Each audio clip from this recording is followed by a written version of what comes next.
जिसे आप सिर्फ एक फैशन समझकर गले में पहन रही हैं, असल में वो मंगलसूत्र है ही नहीं। आज हर घर में विवाह के समय इस तरह के मंगलसूत्र का धड़ल्ले से यूज हो रहा है। लेकिन क्या आप जानते हैं कि शास्त्र सम्मत मंगलसूत्र की एक एक गांठ और एक एक मोती के पीछे ऋषियों का गहरा विज्ञान छुपा हुआ है। अगर आप सिर्फ दिखावे के लिए ऐसे मॉडर्न डिजाइन का चुनाव कर रही हैं, तो रुकिए, ये वीडियो आपकी आंखें खोल देगा। इस वीडियो में हम जानेंगे कि विवाह में मंगलसूत्र पहनने का वास्तविक अर्थ क्या होता है, इसके पीछे का दैवीय रहस्य क्या है और गलत तरीके या गलत डिजाइन के मंगलसूत्र आपके जीवन की पॉजिटिव एनर्जी को कैसे नुकसान पहुंचा सकते हैं। अपनी संस्कृति के मूल विज्ञान को समझने के लिए इस वीडियो को अंत तक जरूर देखिएगा। मंगलसूत्र का महत्व भारत के हर राज्य में अलग अलग तरीके से है। जैसे दक्षिण भारत में इसे थाली या मांगल्यम कहा जाता है। ये पीले धागे और सोने के पेंडेंट वाला होता है, जिसमें देवी देवताओं के चिन्ह हो सकते हैं। महाराष्ट्र में इसे मंगलसूत्र कहा जाता है, जो कि काले मोतियों और सोने के डिस्क के साथ में होता है। केरल में इसे मिन्नू कहते हैं, जो पत्ते के आकार का होता है। कर्नाटक में इसे कर्थमड़ी पाठक कहा जाता है, जिसमें सोने के मोती और मूंगे होते हैं। मंगलसूत्र का इतिहास बहुत पुराना है, जिसके रूट्स वैदिक काल और मोहनजोदड़ो की सभ्यता की खुदाई तक जाते हैं। शुरू में यह सिर्फ एक शुभ पीला धागा होता था, जिसे दुल्हन को बुरी शक्तियों से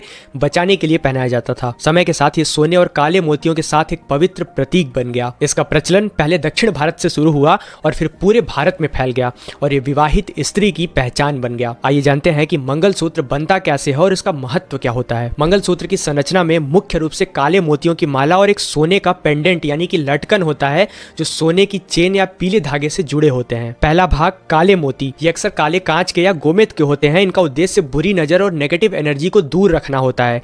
ये शिव पार्वती के मिलन का प्रतीक भी माने जाते हैं। इसके दूसरे भाग में वो पवित्र धागा होता है जिसमें काले मोतियों को पिरोया जाता है। ये पवित्र बंधन का प्रतीक माना जाता है। इसका तीसरा भाग होता है पेंडेंट। उत्तर भारतीय शैली में अक्सर हीरे जड़े सोने के पेंडेंट होते हैं या काले मोती के साथ एक सोने का डिस्क होता है। लेकिन दक्षिण भारतीय शैली में, जैसे आंध्र प्रदेश, तेलंगाना हो गया, इसमें दो सोने के डिस्क होते हैं, एक दुल्हन की परिवार की तरफ से और एक दूल्हे के परिवार की तरफ से, जिन्हें थाली कहा जाता है।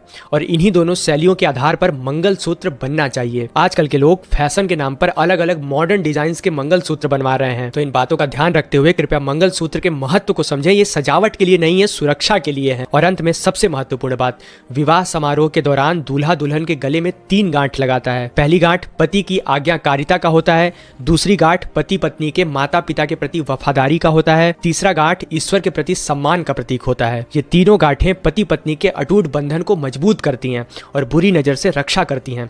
लेकिन आजकल जो मंगलसूत्र आते हैं वो हुक वाले होते हैं या सर्कुलर होते हैं, जिसे एक बार में ही पहना दिया जाता है, जिसमें कोई भी गांठ नहीं होती है। तो ये थी मंगलसूत्र की पूरी कहानी। अगर आपको ये वीडियो अच्छी लगी तो वीडियो को लाइक और शेयर जरूर कीजिए।